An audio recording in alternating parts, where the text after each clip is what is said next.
Hopefully you can see anything now, right? Yes, perfect. Great. Thanks for the introduction. Also, thanks for the invitation of me speaking here today. Today, I'd like to share with you guys a story about how we're trying to find novel immunotherapeutic targets in a project that I shared with a former postdoc, Thomas Kelman, in the lab of Daniel Paper. And as you can probably guess from my title, I work on immunotherapy, and what has become clear in recent years is that for optimal anti-tumor activity to occur, the immune system requires further stimulation. And this is now almost classically given by immune checkpoint blockade. And this is where we use monoclonal antibodies directed against the cell surface antigen CTLA-4 and PD-1. And by blocking those with antibodies, we can functionally reinvigorate the T cell, allowing it to attack the tumor cell. And while the use of these immune checkpoint blockade inhibitors has been absolutely transformative in the clinic, the majority of patients actually still fail to respond to their therapy. And while the reason why these patients don't respond to their therapy is not always clear, what has become clear in recent years is that both clinical and preclinical immune resistance mechanisms commonly involve, especially the avoidance of interferon gamma signaling. At the same time, however, we also know that T cells express and release many different modalities that are known to be able to kill tumor cells.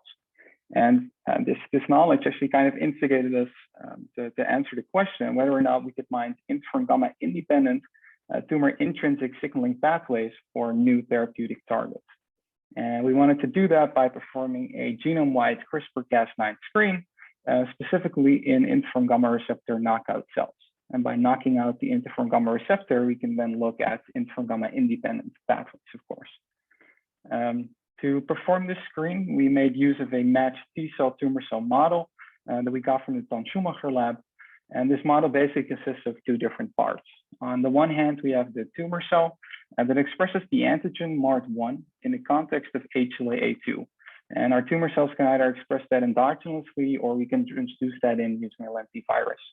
And the other half of this model are CD8 T cells, which we obtain from healthy donors, in which we transduce a TCR that can recognize this antigen, MART1, in the context of HLA-A2. And if we then combine these two parts of this model, this will eventually allow the T cells to kill the tumor cells.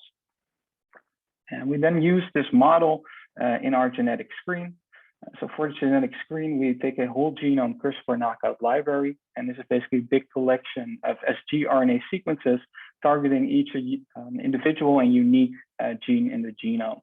And if we then transduce this knockout library into our melanoma cells, specifically a very big pool of melanoma cells, we basically end up with a large pool of melanoma cells, each with an individual and specifically unique knockout.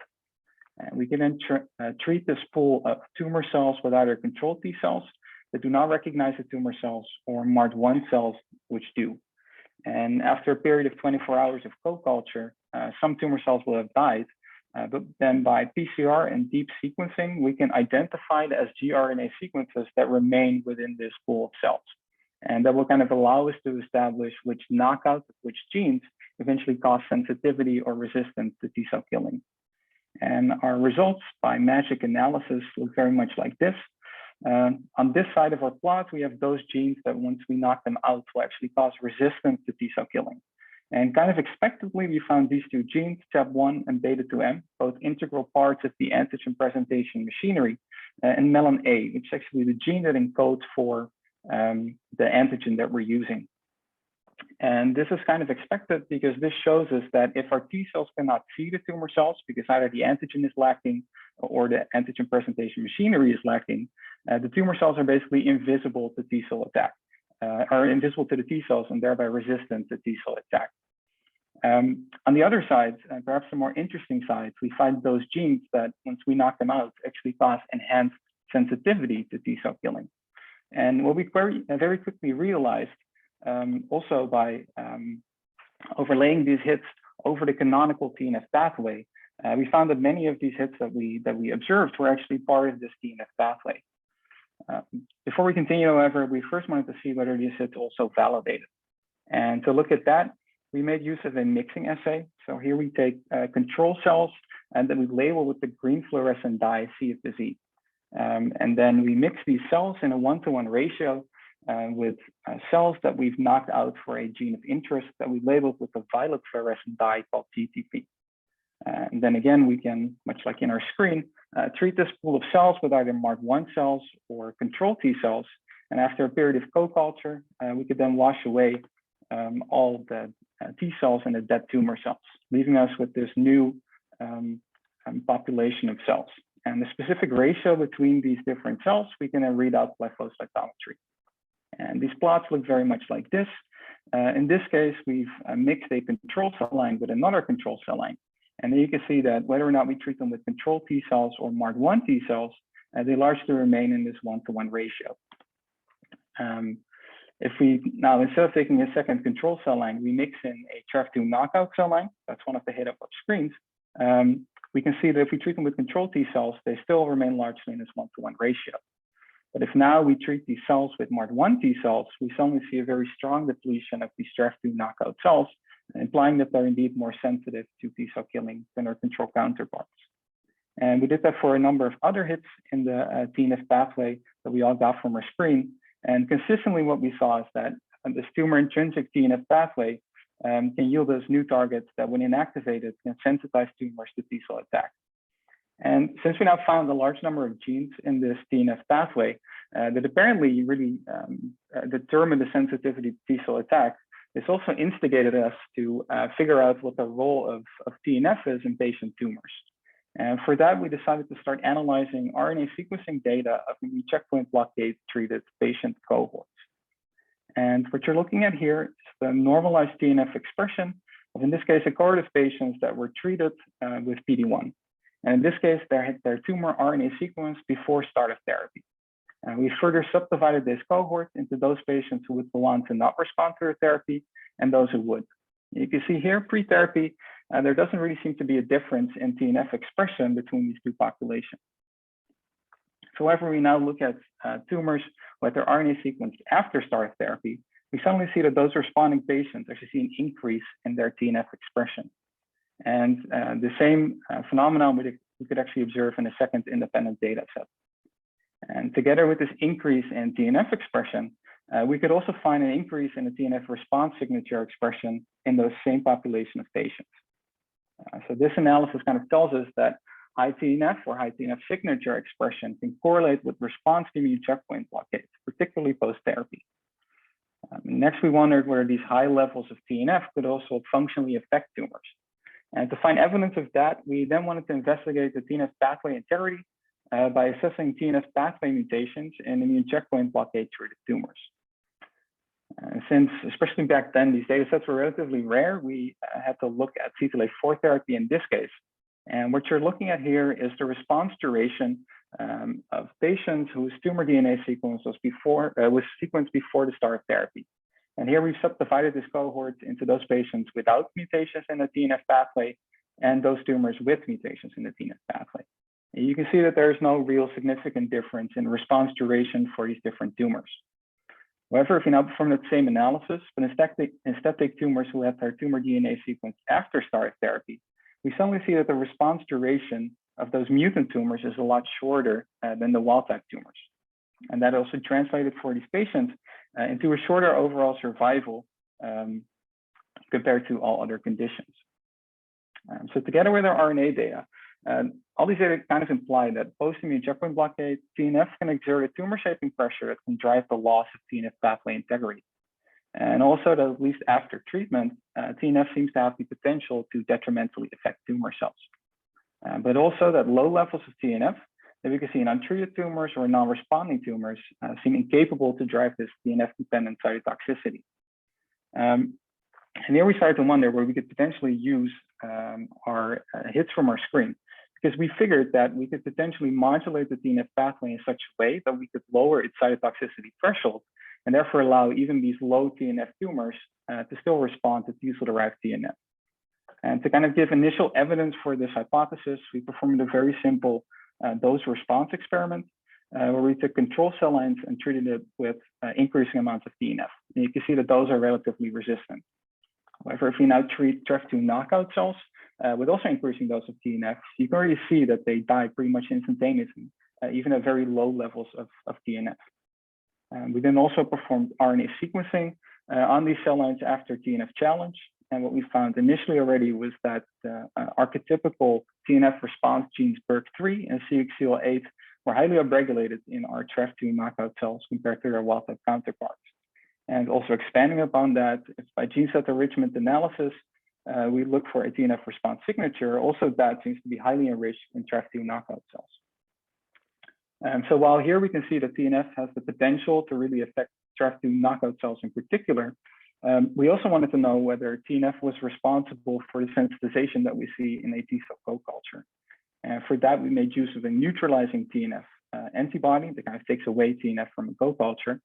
And while you can see here that the effect of this neutralizing TNF antibody in wild-type cells is relatively minor, in TREF2 knockout cells instead, we can actually see that this neutralizing TNF antibody significantly reduces the amount of sensitization that we see.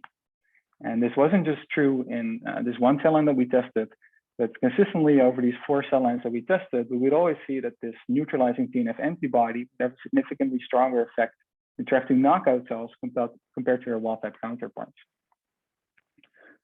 Showing that TREF2 knockout TREF2 activation can sensitize to clinically relevant low levels of T cell-derived TNF.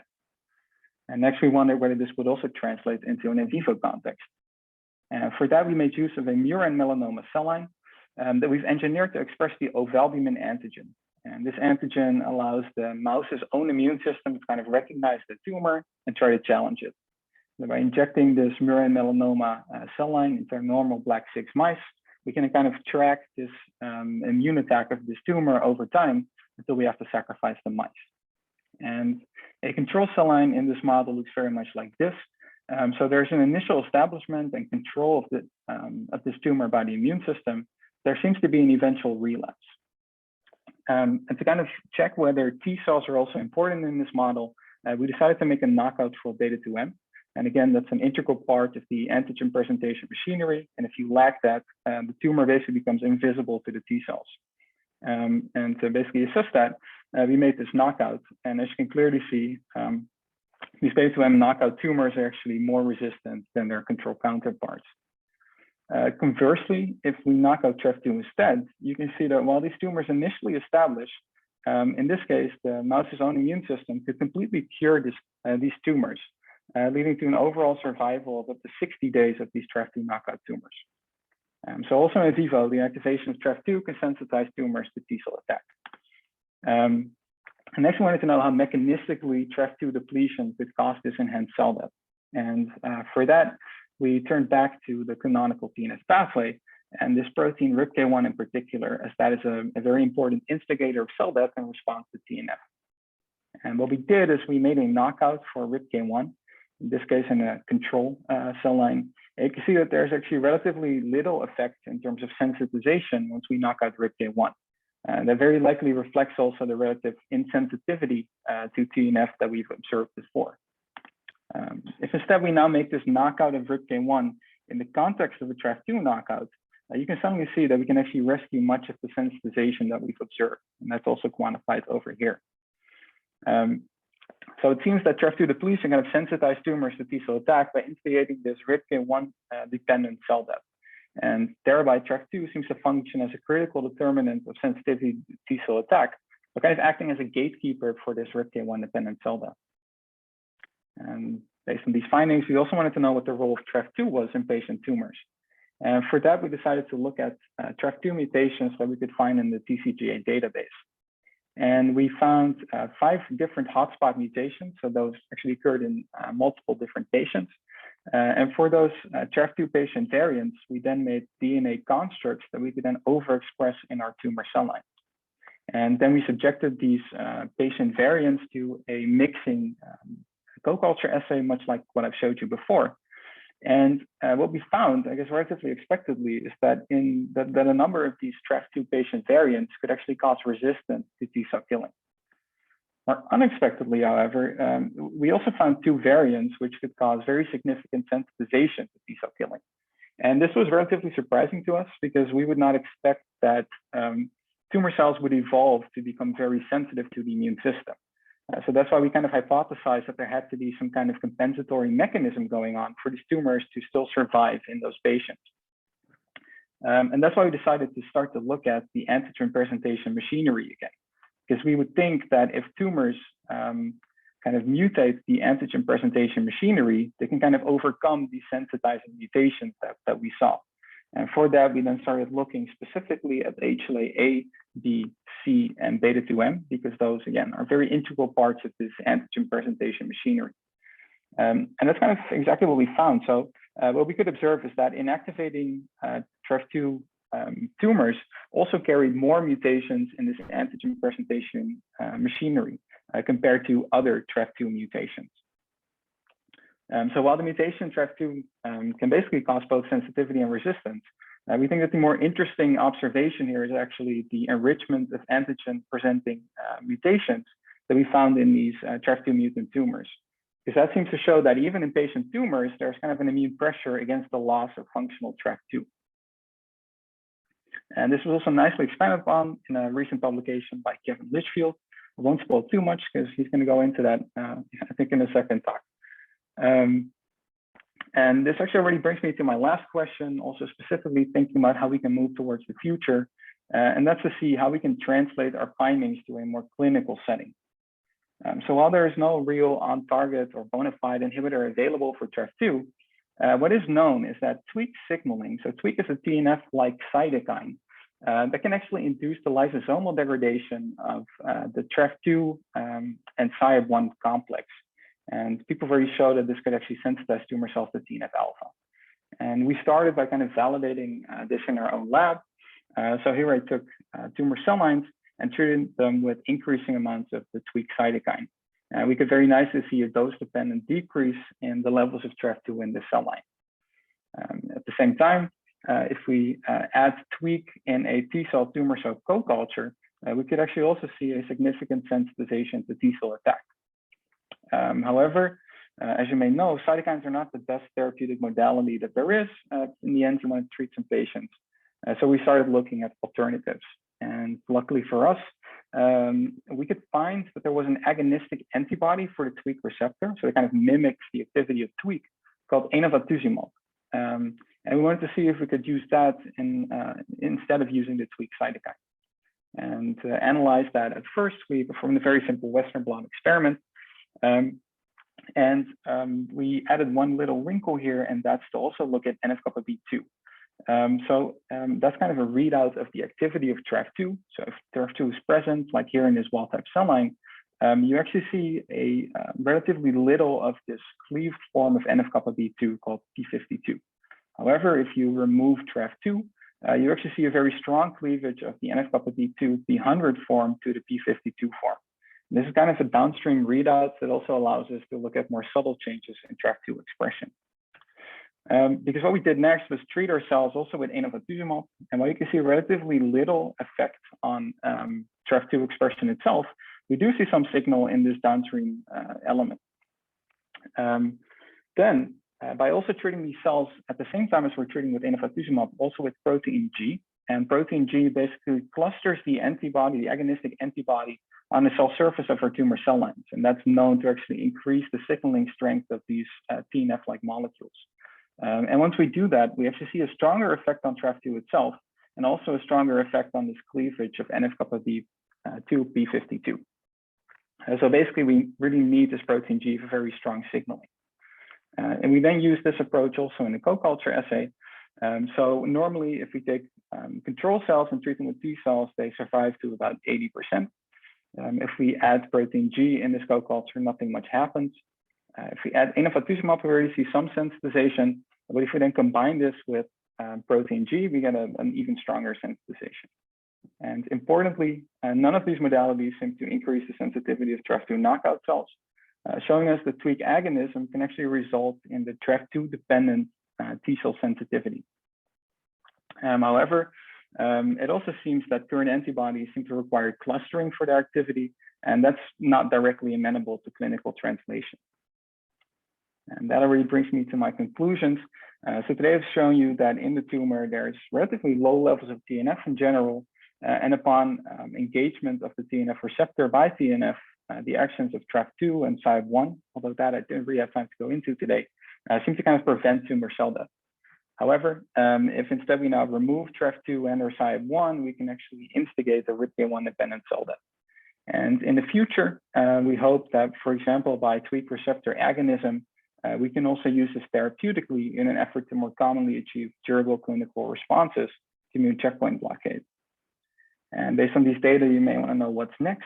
For the lab, we've actually been working on several other hits from our screen, including some mTOR signaling hits. We've also set up a spin-off company on the basis of this work and related work in the lab. And for me personally, the most interesting thing is that we're also currently collaborating with leaders in the tweak field to generate tweak mimetic biologicals that we can also use in vivo settings and hopefully in the future in patients also. And for that, we've actually recently gained some in vivo proof. So what we found is that compared to a vehicle control, our novel tweak mimetic can actually sensitize significantly towards immune pressure in this in vivo setup. For me personally, I've actually shifted my focus recently to perform screens in CD8 T cells, specifically trying to answer the question about how we can revert T cell exhaustion. And like Tony also said, I'm finishing up my PhD, hoping to be done by the end of this year. And that brings me to my acknowledgement. I want to thank, of course, our entire group, and in this case, specifically Thomas, as the former postdoc with whom I shared this project, Daniel for being a great mentor. I want to thank our collaborators and our facilities. And then I'd like to take your questions. Awesome. Thank you, David. That was a really impressive amount of work and a very clear talk. Thanks for sharing. I guess we'll give people a moment to think of any questions. But I guess one thing I was wondering, you mentioned that the current tweak antibodies you said require clustering and weren't amenable to clinical use. Could you elaborate on that? I was really curious about that. Yeah, so this protein G, I mean, that's a little trick we can do in the lab. You cannot really inject patients with protein G. So yeah, and what we saw, and this is not just for inotuzumab, there's one or two others available. So in vitro, we can kind of get them to work using protein G, but that's not something you can actually translate into a patient. So currently we're making different antibody constructs with different domains in them that, for example, allow clustering via Fc gamma receptors of immune cells in the tumor microenvironment. And we also have different other modifications that we can make on these antibodies to have them basically like auto cluster on the surface of tumors in vivo context. Awesome. And it sounds like this is still in sort of a development phase, but are there any sort of early phase trials coming up, or is it still sort of preclinical work to refine? Yeah, so inotuzumab itself has actually been used in clinical trials already. So funny thing about tweak receptor is that it's actually commonly overexpressed in cancer. So people actually thought that if they would just give the antibody to patients, that could be a good way to kind of get ADCC or antibody-dependent cell death of different tumors. So people have used inotuzumab as a single agent, but there seems to be relatively little efficacy. And we think that kind of makes sense because, again, you don't get like the optimal TREF2 degradation. And if you don't combine it with immune checkpoint blockade, maybe there's also not enough of immune cells coming in to actually help these tumors be killed. Yeah, very nice. Let's see if there's anybody else who has a question for David. I'd like to ask a question on, David, since you talked about you're pursuing other hits, just wondering what's your thought of hits outside of the TNF pathway. I think based on your plots, TNF pathway hits are very dominant, but there's also, so question one and related question is that I think there's several screen that has come out around the time, and you know some hits are reproduced, some hits are different. What's your thoughts on those? Yeah, so I think I'll start with your second question, if that's all right. So I think we're the only one, I think, so far who's done like a secondary screen almost. So we've actually made a knockout for interferon gamma receptor to focus on other types of hits. So in many of the first generation screens, so to speak, so that's work by Nicholas Haining, for example, you do actually find many hits that have to do with interferon gamma signaling. And I think they recently just published a paper where they also talk about autophagy being important in establishing T cell sensitivity. We don't find that. So I think that could actually still be related to interferon gamma signaling in some way.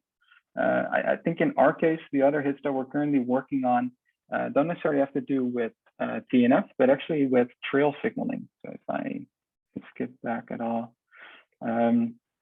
Yeah, this is fine. So actually, I'm posing like this is a really like TNF specific pathway, but many of the components between the TNF pathway and the trail signaling pathway kind of overlap with each other.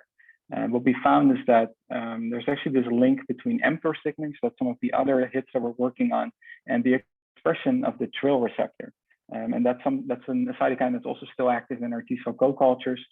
So that's, I guess, another angle that we're looking at now. So that's basically trail signaling and mTOR signaling and the link between those. I see Kevin has his hand raised. Oh, excellent talk, David. And yeah, I think this is a very cool finding, and it certainly came up in the work I'll share in a second. But one technical query actually I always wonder about these screens is the fact it's a model antigen. Is that a major limitation, or does that mean you're missing other sort of potential areas of anti-tumor immune biology? Yeah, so I think that's a good question. In this case, the cell line that we've used was actually entirely endogenous, so it already expressed MART1. The TCR that we use while we overexpress it in healthy donor T cells is actually a commonly shared antigen. So I think there is some relevance there anyway. Okay. And I think one important aspect that could still change, I guess, the different hits that you find is the strength of the antigen. So the MART1 that we're using is actually a relatively strong, high affinity antigen. But I think Denk Ban in the group of Kai Ruger-Pfennig, they actually performed screens using different affinities of antigens. And they find actually relatively similar hits. Well, I think that's not been like super carefully studied to really, I don't know, use 10 different antigens. I think there's relatively little indications that there are going to be big changes on the tumor cell side in terms of hits. I think the T cell side is going to be completely different, because there we know, for example, that very high affinity antigens can cause more T cell exhaustion or T cell dysfunction. And that may be like a whole nother question in and of itself. Okay,